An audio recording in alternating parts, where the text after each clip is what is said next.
No doubt she will have to trudge about long enough from school to school, to inquire here and apply there, to be rejected in this place, disappointed in that. Many an evening she'll go to her bed, tired and unsuccessful, and the directress would not let her in to bid me good-bye.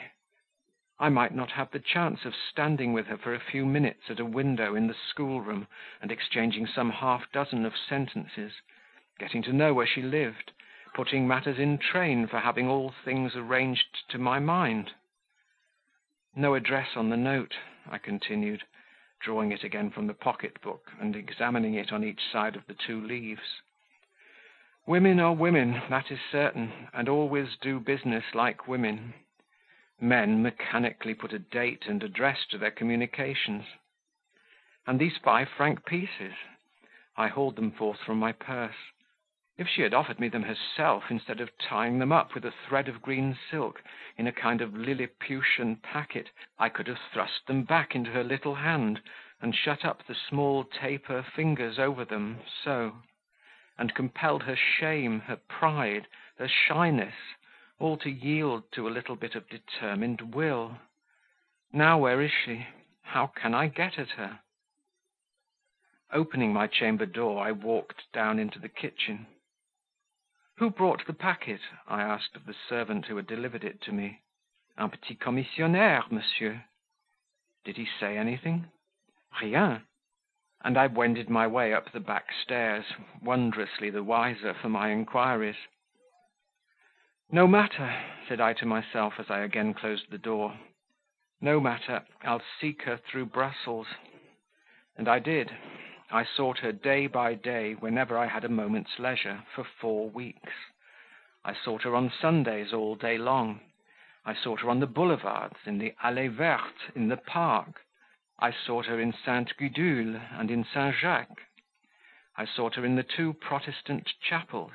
I attended these latter at the German, French, and English services, not doubting that I should meet her at one of them. All my researches were absolutely fruitless. My security on the last point was proved by the event to be equally groundless with my other calculations. I stood at the door of each chapel after the service, and waited till every individual had come out, scrutinizing every gown draping a slender form, peering under every bonnet covering a young head. In vain. I saw girlish figures pass me, drawing their black scarfs over their sloping shoulders, but none of them had the exact turn and air of Mademoiselle Henri's. I saw pale and thoughtful faces, encadrées in bands of brown hair, but I never found her forehead, her eyes, her eyebrows. All the features of all the faces I met seemed frittered away, because my eye failed to recognize the peculiarities it was bent upon, an ample space of brow, and a large, dark, and serious eye, with a fine but decided line of eyebrow traced above. "She has probably left Brussels, perhaps is gone to England, as she said she would," muttered I inwardly, as on the afternoon of the 4th Sunday I turned from the door of the Chapel Royal, which the doorkeeper had just closed and locked, and followed in the wake of the last of the congregation, now dispersed and dispersing over the square. I had soon outwalked the couples of English gentlemen and ladies. Gracious goodness, why don't they dress better? My eye is yet filled with visions of the high-flounced, slovenly, and tumbled dresses in costly silk and satin, of the large unbecoming collars in expensive lace, of the ill-cut coats and strangely fashioned pantaloons which every Sunday at the English service filled the choirs of the Chapel Royal, and after it, issuing forth into the square, came into disadvantageous contrast with freshly and trimly attired foreign figures, hastening to attend salut at the church of Coburg. I had passed these pairs of Britons, and the groups of pretty British children, and the British footmen and waiting maids. I had crossed the Place Royale, and got into the Rue Royale, thence I had diverged into the Rue de Louvain, an old and quiet street.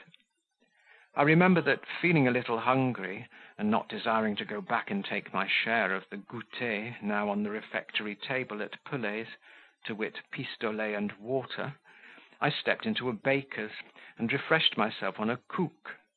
It is a Flemish word, I don't know how to spell it, a Corinth Anglais, a currant bun, and a cup of coffee. And then I strolled on towards the Porte de Louvain. Very soon I was out of the city, and slowly mounting the hill which ascends from the gate. I took my time, for the afternoon, though cloudy, was very sultry, and not a breeze stirred to refresh the atmosphere. No inhabitant of Brussels need wander far to search for solitude. Let him but move half a league from his own city, and he will find her brooding still and blank over the wide fields, so drear though so fertile, spread out treeless and trackless round the capital of Brabant.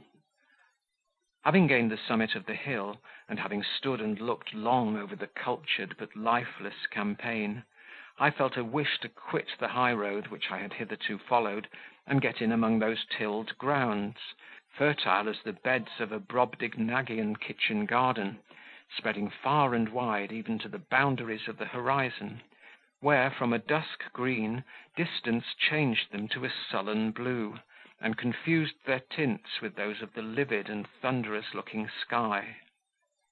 Accordingly, I turned up a by-path to the right.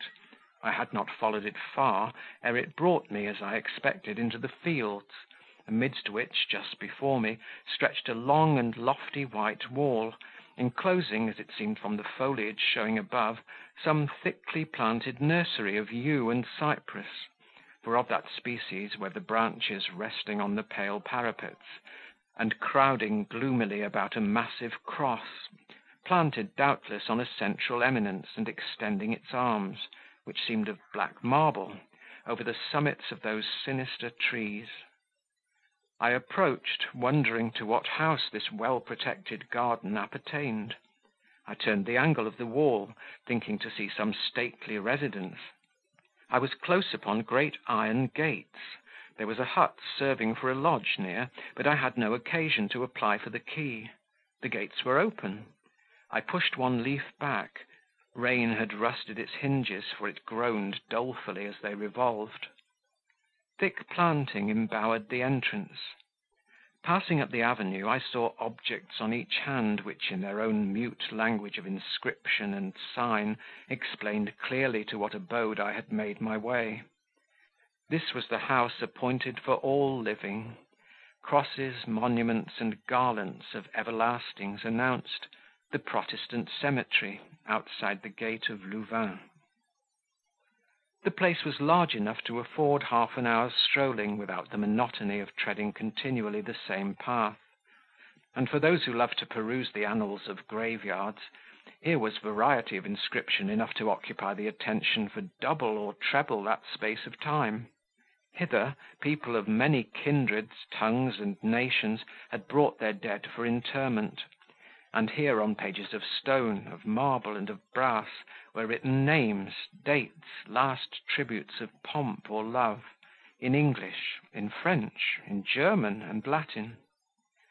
Here the Englishman had erected a marble monument over the remains of his Mary Smith or Jane Brown, and inscribed it only with her name. There the French widower had shaded the grave of his Elmire or Celestine with a brilliant thicket of roses, amidst which a little tablet rising bore an equally bright testimony to her countless virtues.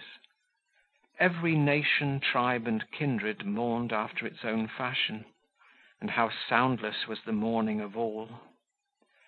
My own tread, though slow and upon smooth-rolled paths, seemed to startle because it formed the sole break to a silence otherwise total.